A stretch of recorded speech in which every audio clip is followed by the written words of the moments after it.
मुझे आज भी याद है मेरी एक 80,000 की इन्वॉइस क्लियर हुई थी एंड एक्साइटमेंट में आकर मैंने एप्पल के ये 10,000 के ईयरपॉड्स बाय कर लिए थे और मैं इनको यूज़ भी नहीं करता हूँ। मुझे ये 800 रुपये वाले ईयरबड्स इससे ज़्यादा कंफर्टेबल लगते हैं। तो आज की इस वीडियो में मनी रिलेटेड माइंडसेट के बारे में डिस्कस करेंगे using the book psychology of money. आपने यूट्यूब पर हाउ टू गेट रिच वाली वीडियोस तो देखी ही होंगी।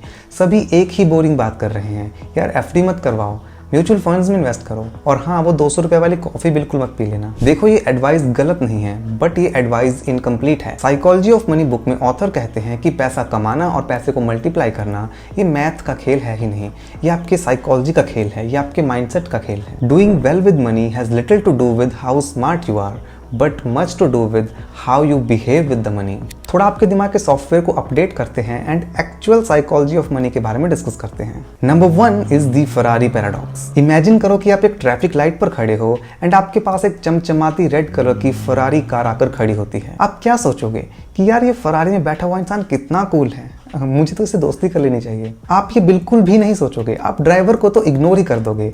आप उस रेड फरारी में खुद को इमेजिन करने लगोगे, खुद को ड्राइवर सीट पर इमेजिन करोगे। ऑथर ने इसी चीज को डिस्क्राइब किया है as man in the car paradox. हम महंगी चीजें इसलिए खरीदते हैं क्योंकि दूसरे लोग उन्हें नोटिस करें एंड एडमायर करें, बट रियलिटी ये है that no one is impressed with your possessions as much as you are. तो अगली बार जब EMI पर रोलेक्स लेने का मन करे तो याद रखना, it's like wearing a sign on your forehead that says please give me validation. People don't admire you for your luxury goods, they use your luxury goods to make their own fantasies.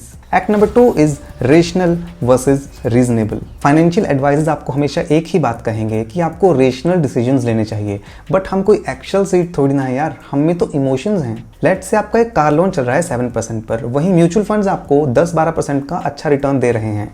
तो math कहता है कि यार आराम से car loan भरना, कोई दिक्कत नहीं है, जितने पैसे हैं वो स्टॉक मार्केट में डाल दो। बट मैथ आपकी रात को 3 बजे होने वाली एंजाइटी को कैलकुलेट नहीं करेगा। सोचो स्टॉक मार्केट क्रैश कर गया है, आपकी जॉब खतरे में आ गई है एंड अब आपको वो छोटी सी EMI चुभने लगेगी। इसलिए बुक में ऑथर कहते हैं दैट आपको मैथमेटिकली रेशनल बनने की जरूरत नहीं है, आपको इमोशनली रीजनेबल बनना चाहिए। Do not aim to be coldly rational when you making financial decisions. याद है जब आप 18 साल के थे और आपको लगता था कि आपको लाइफ के बारे में सब कुछ पता है। साइंस इसे कहती है एंड ऑफ हिस्ट्री इल्यूजन। हमें लगता है कि हमारी पर्सनैलिटी फाइनल हो चुकी है, लेकिन 5 साल बाद जब हम पीछे देखते हैं तो सोचते हैं यार हम कितने पागल थे। हम पैसे के साथ भी यही गलती करते हैं। एक 18 साल का लड़का 10-15 लाख का एजुकेशन लोन ले लेता है और 30 साल बाद जाकर वो उसी करियर को हेट करता है। फिर 30 साल की उम्र में वो एक EMI पर घर ले लेता है और 5 साल बाद रिग्रेट करता है कि यार थोड़ा बड़ा घर ले लिया होता तो अच्छा रहता, या थोड़ा वेट कर लिया होता तब भी अच्छा रहता। We are such a poor forecaster of our future self. Future is unpredictable, इसलिए अपनी इन्वेस्टमेंट्स में, अपनी सेविंग्स में मार्जिन ऑफ सेफ्टी जरूर रखो। अगर फ्यूचर में आपका मन चेंज हो तो आपके पास ऑप्शंस बचे हों। Don't lock yourself in a financial prison. Point number 4 is getting wealthy versus staying wealthy.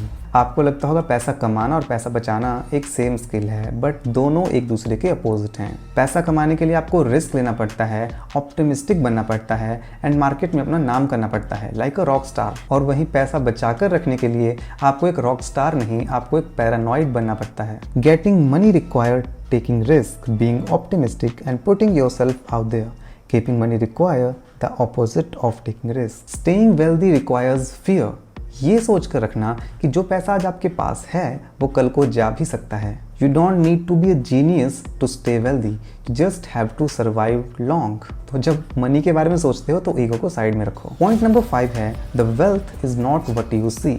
हम सोशल मीडिया पर देखकर जज करते हैं 1 लाख का आईफोन, 10,000 के ईयरबड्स, 5,000 की वॉच, बट इस बुक के ऑथर बहुत ही डीप रियलिटी हिट करते हैं। Wealth is exactly what you don't see. Wealth is hidden unspent income. तुम्हारे एसेट्स जो हैं वो तुम्हारी वेल्थ है, ना कि तुम्हारी लायबिलिटीज तुम्हारी वेल्थ है। अगर आपको लाइफ में फाइनेंशियल स्टेबिलिटी चाहिए then you need to invest and become wealthy. And इसके लिए ऑथर ने एक सबसे इजी वे बताया है that you should stop trying to look rich. Looking rich is the fastest way to destroy actual wealth. And the last point of this video, the pride of admission.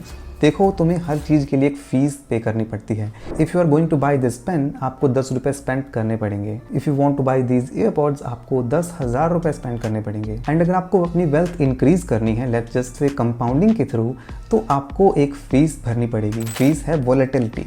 Market हमेशा stable नहीं रहता है। एक दिन market 1-2% ऊपर भी जा सकता है और 2-3% नीचे भी आ सकता है। जब स्टॉक मार्केट 20% गिरता है तो लोग पैनिक करते हैं, क्योंकि उनका दिमाग लॉसेस को एक फाइन की तरह देखता है। ये ठीक उसी चालान की तरह है जैसे आप गलत गाड़ी पार्क करते हो एंड तुम्हें एक फाइन देना पड़ता है। Thinking of market volatility as a fee rather than a fine is an important part of developing the kind of mindset that lets you stick around. For example आप एक park में घूमने गए हो यार, आप एक टिकट देते हो ना, एक फीस देते हो ना, आपने पेन खरीदा है, आपने एक फीस दी है, आप इसके लिए रोते नहीं हो यार कि मैंने एक फीस दी है। तो मार्केट की वॉलेटिलिटी को भी उसी फीस के तरीके से देखो कि आपने एक फीस पे करी है, ये तो होना ही है। अगर मैं ये कहूँ कि अगले 5 सालों में आपका पोर्टफोलियो डबल हो जाएगा तो आप मेरे को एक स्कैमर कहोगे, और अगर मैं ये कहूँ कि अरे मार्केट तो क्रैश होने वाला है, अपना पैसा जल्दी जल्दी निकाल लो, तो आप मेरी बात को ध्यान से सुनोगे और सोचोगे कोई ना कोई तो लॉजिक होगा यार, मार्केट तो क्रैश होने ही वाला है। Fear is one thing which makes you sound intelligent, but optimism is the thing which make you money. ये साइकोलॉजी ऑफ मनी बुक के वो लेसन्स हैं जो most of the creators miss कर देते हैं। तो वीडियो को लाइक कर देना एंड कौन सा एक्ट आपको पसंद आया वो कमेंट कर देना। और अगर आप भी लाइफ में बस पैसे नहीं फ्रीडम भी कमाना चाहते हो तो इस चैनल को सब्सक्राइब जरूर कर लेना।